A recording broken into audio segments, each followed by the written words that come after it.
Alright, guys. I don't usually do movie reviews. I have no followers. I have no reason to be doing this, but or maybe I do. Okay. The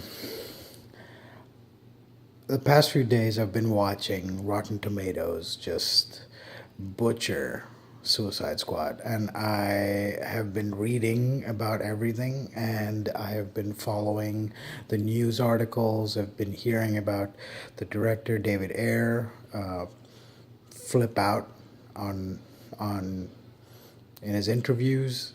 So, you know, whatever. I still managed to keep an open mind because the Suicide Squad was a movie that I really, really wanted to see, and I got a chance to see it today.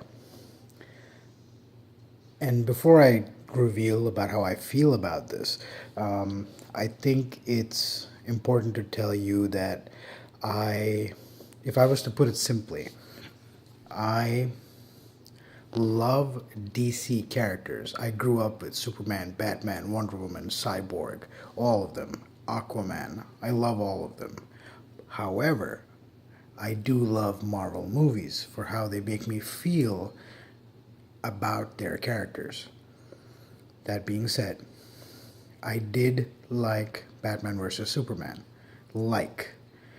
The more I've watched it 4 times, but by the fourth time, I was very disappointed by all the storylines. The death of Superman, especially, that was wasted.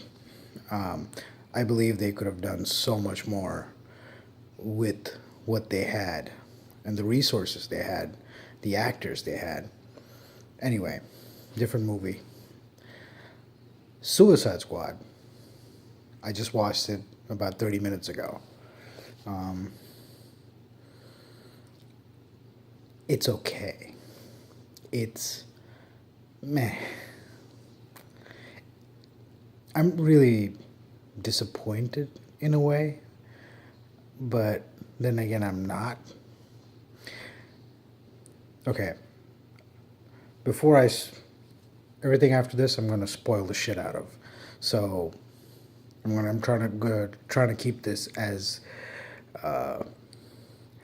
simple and short as possible. I don't want to waste your time. I would say go watch the movie. It definitely does not deserve the rating it got on Rotten Tomatoes, but it, in my opinion, wouldn't be much higher. It would probably be 45 or 44%, realistically.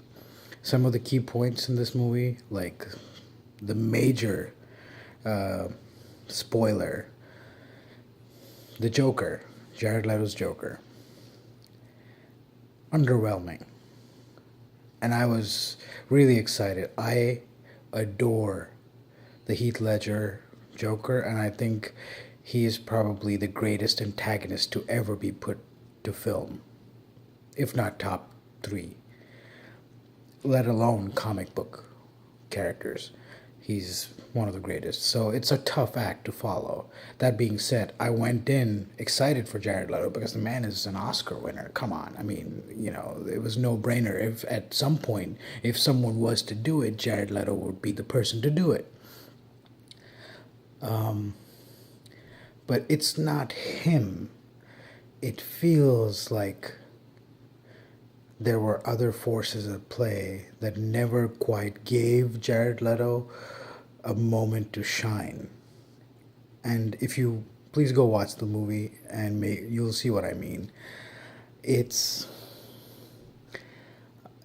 he never has a moment to shine. There are moments where he's truly creepy, but then there are others where he's just a mob boss, you know.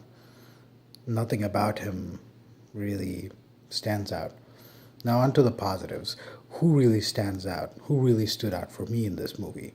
Surprisingly, well, not surprisingly, he's Will motherfucking Smith.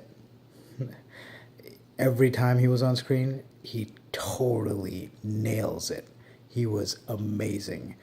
every time he was on screen, I was just blown away. He said the right things. His delivery was on point. His lines were amazing. Again, I guess it's something that Will Smith just being Will Smith. Now here's the problem with that. Granted that this dude's he's playing Deadshot, which is technically a bad guy. I don't know if I want to see him as the bad guy in a Batman movie, which I know will happen at some point. I'd rather see him be the good guy in the next Suicide Squad movie. And I really want to see another Suicide Squad movie done better. Uh, this movie feels like it was tampered with. Now, I didn't really like Killer Croc.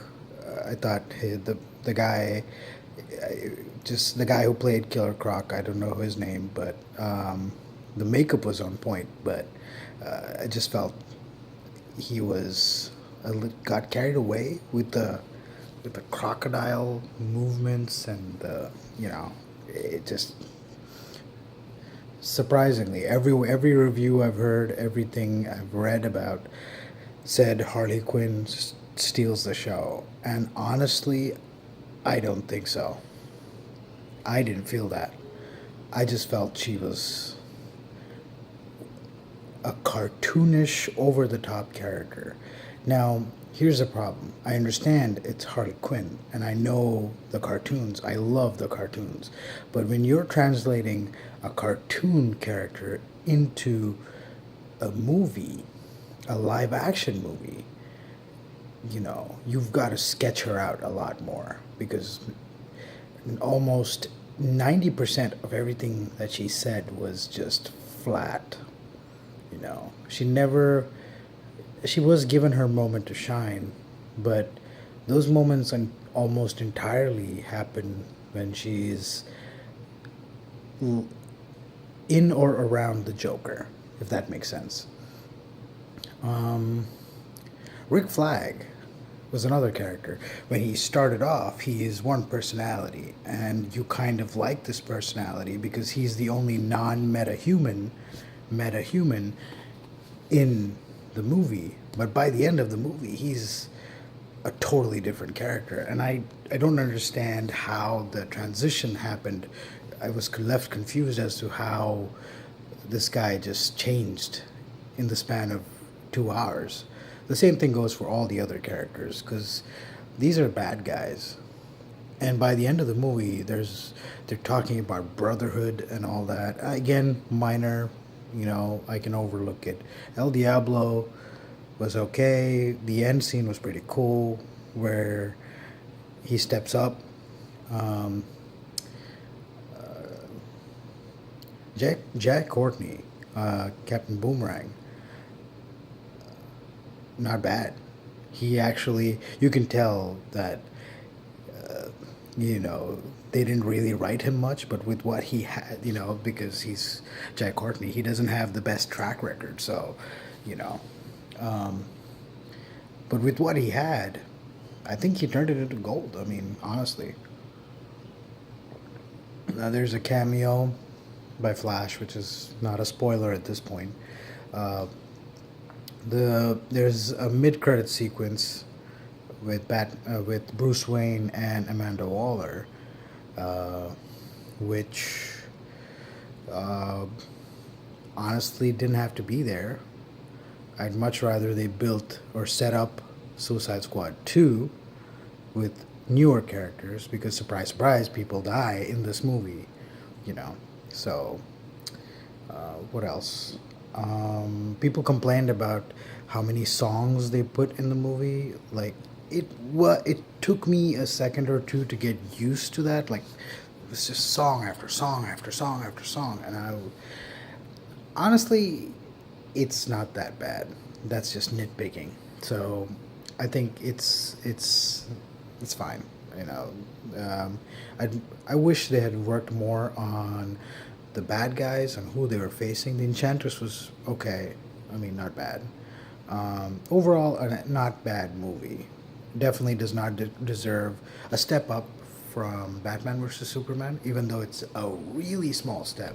That's my 10 minutes. I'm out. So, peace.